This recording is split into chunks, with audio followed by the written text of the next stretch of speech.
Dear Diary, today I stretched one simple dough into more than just bread.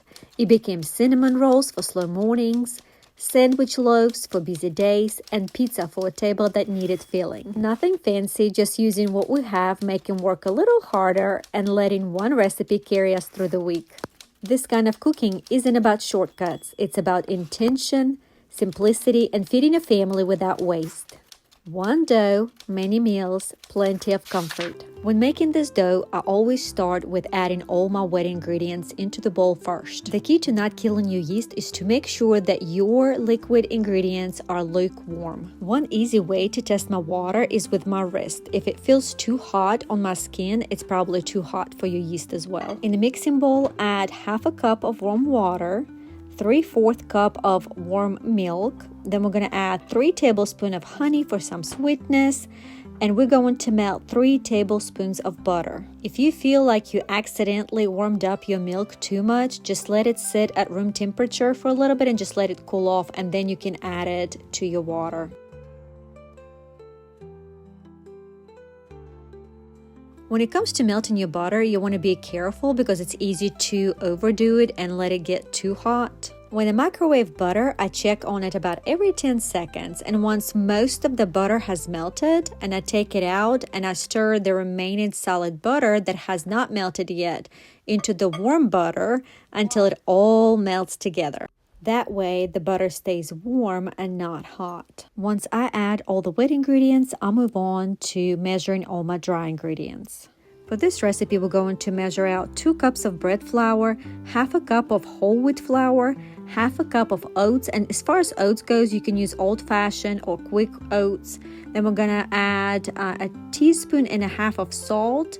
And then we're going to add 2 teaspoons of instant yeast, or just like one of those packets. I want to pause for a second and talk about yeast. So for our recipe, we're going to use instant yeast, which is on the left side of the picture. Before you use your yeast, you want to flip the packet and find the date of when it expires, which is on the side of the packet. Yeast that's close to its expiration date can be weak and unpredictable, which can lead to a dense loaf instead of a good rise.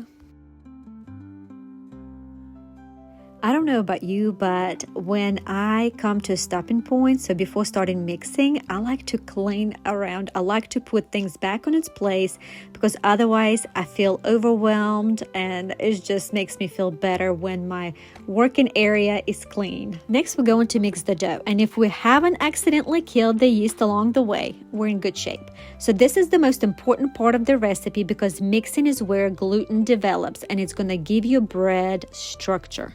It takes me about 15 to 20 minutes to mix my dough. In the beginning, it's going to look like your dough is taking forever to come together, that it's just too wet and you need to add more flour. Do not add any more flour to it. Eventually, it will come together and you will see that it no longer sticks to the bowl. We're going to perform stretch test. When you stretch the dough, if it tears easily, it has not developed gluten, and we're going to mix for another 5 minutes. We're going to do another stretch test, and you will notice that your dough stretches easily, it's shiny, and it just feels very elastic. Scrape the sides of the bowl. I love to use my dough scraper. And then form a little ball, stick it back in the same bowl, and cover it with plastic. Next, you want to find draft-free, warm place in your house. A house is pretty warm during the winter months, so it takes about an hour and a half for my dough to completely rise. I check after about an hour mark, and then again 30 minutes later. While my dough is rising, I prep my baking pan. For my bread, I use 1-pound loaves pan, and I sprayed with a non-stick cooking spray. Next, we're going to punch down our dough, and then when we take it out, we're not going to add any more flour, and all we're going to do is just stretch it to the size of our pan, to the length of our pan, and then we're going to roll it. And you want to roll pretty tight, so that way once you cut your slices of bread for a sandwich, you don't have a big hole in the middle of your bread. Ask me how I know about it.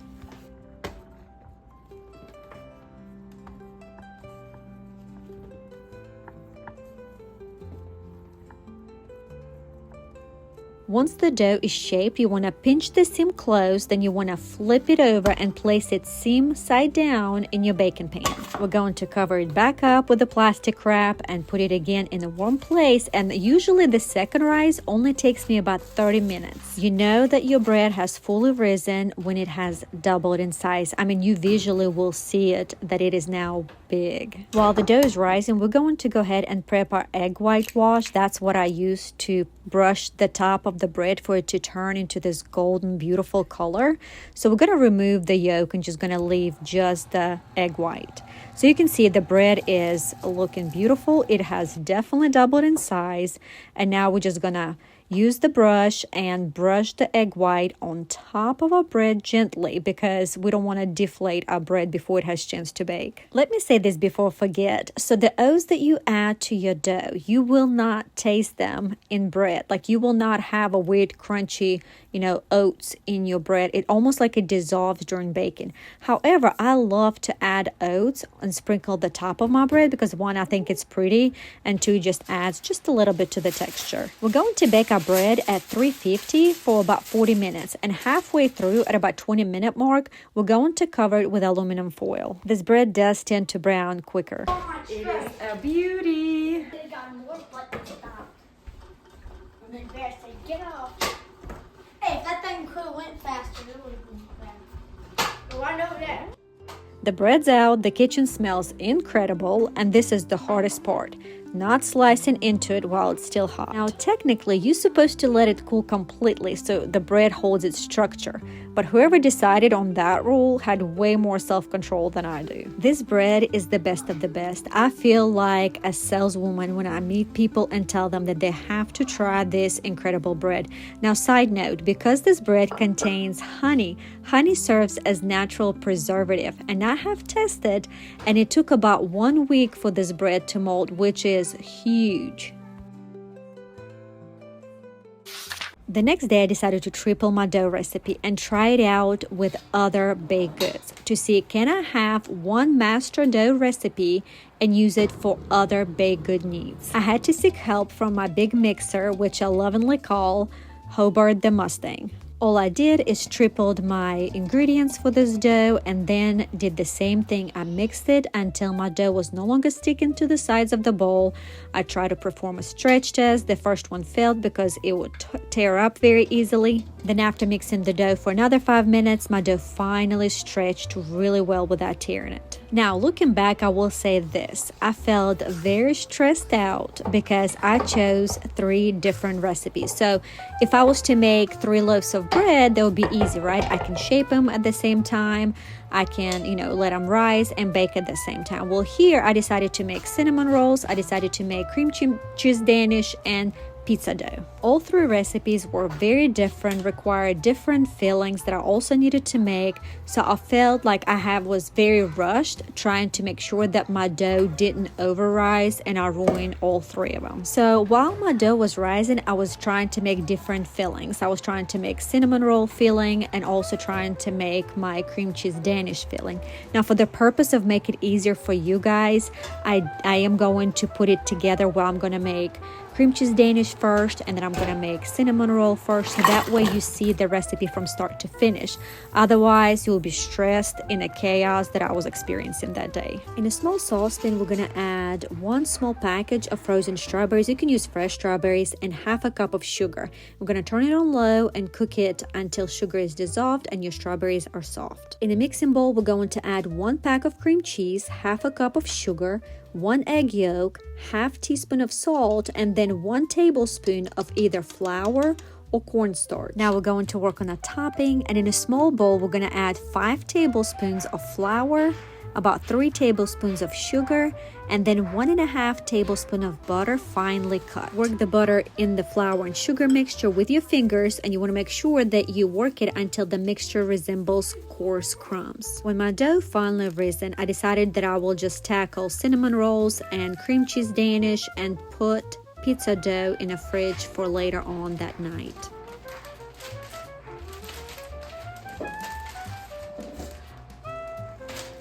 For our danishes, we're going to divide the dough into 8 equal parts. To shape our pastry, we're going to pinch a piece of dough, then tug the edges underneath, and using our thumb and middle finger, I gently push the dough through my fingers, and you want to seal the bottom, forming a smooth circle. Once the dough is shaped, you want to put it again in a warm place and let it rise for about 30 more minutes. Sure you don't make the same mistake and cover your dough with plastic wrap. I forgot to do it to my dough and end up with kind of drier top. So when I pressed the bottom of the cup to make indentation, the sides of my dough wrinkled a little bit. Next, you want to brush the tops of your dough with egg yolk and fill the indented center with cream cheese.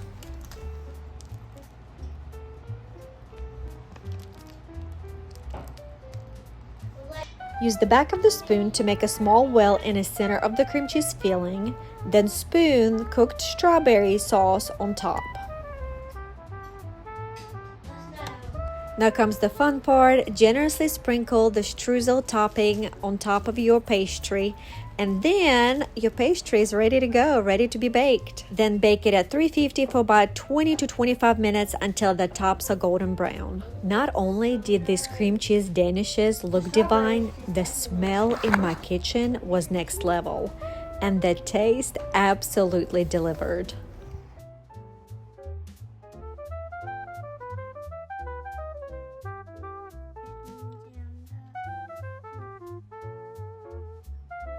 Moment of truth.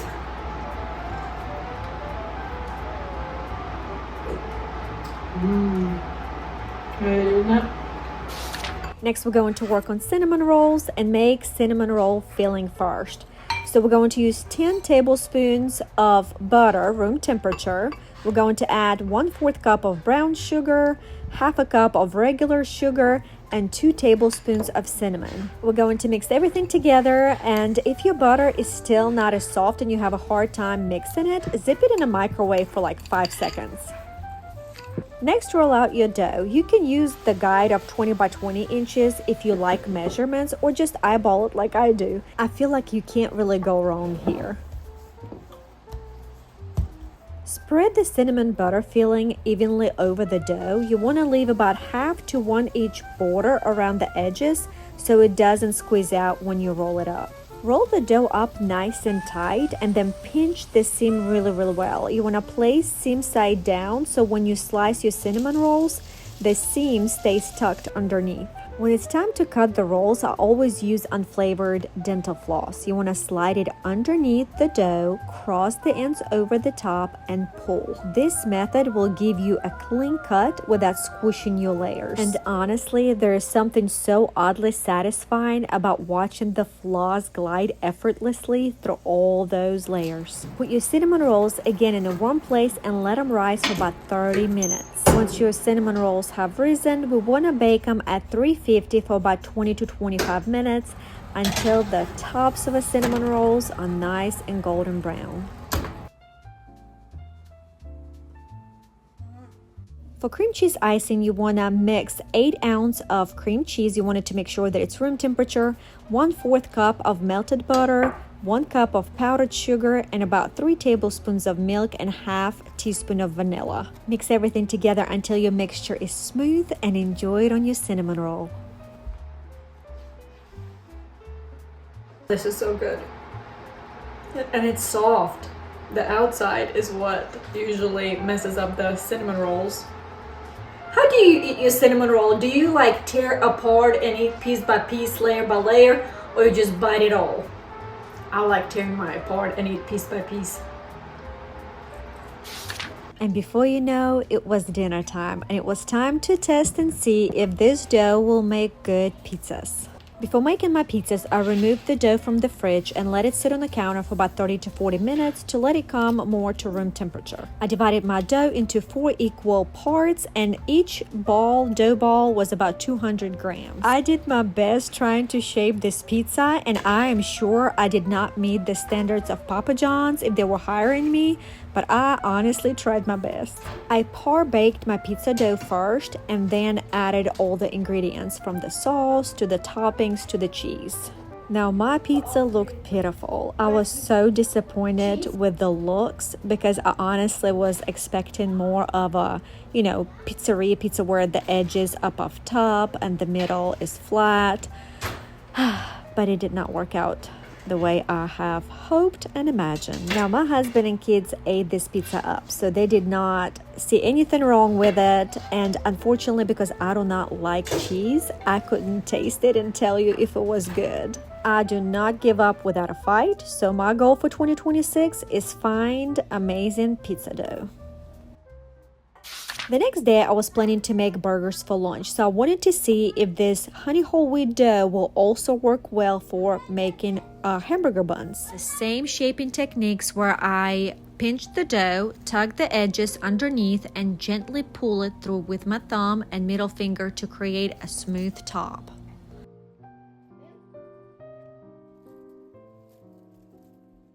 Once the dough is shaped, cover it with a plastic wrap, or you can also use clean towel and put it in a warm place for another 30 minutes.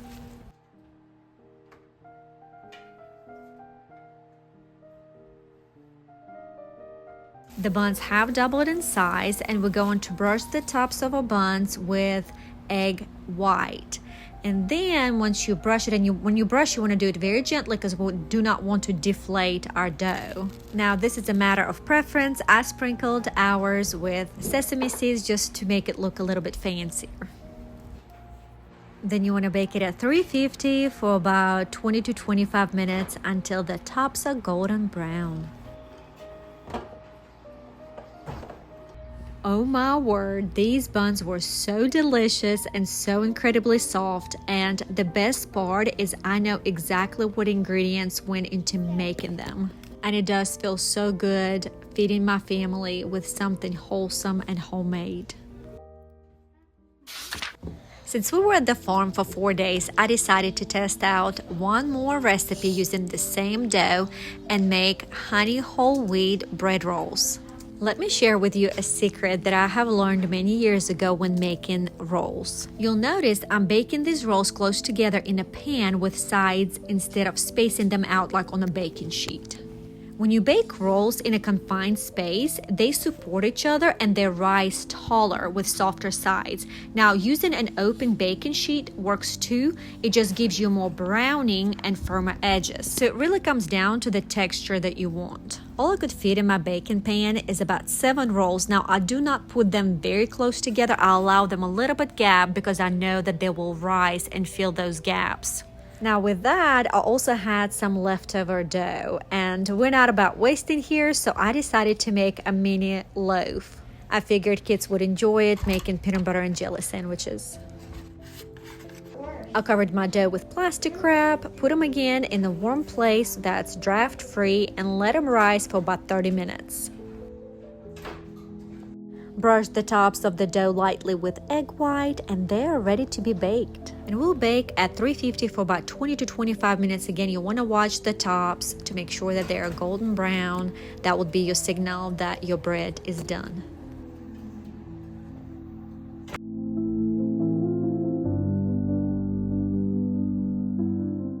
I made these rolls to go with our soup, and honestly, everybody loved them so much that they went for seconds.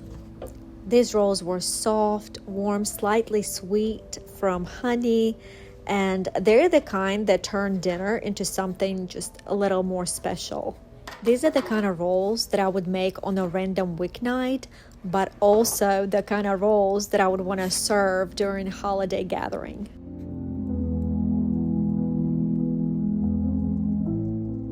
So here we are. We started with one dough and turned it into all these delicious dishes. It was simple, flexible, and makes baking feel a whole lot less complicated. Come next week as we'll make something new together. See you on the next page.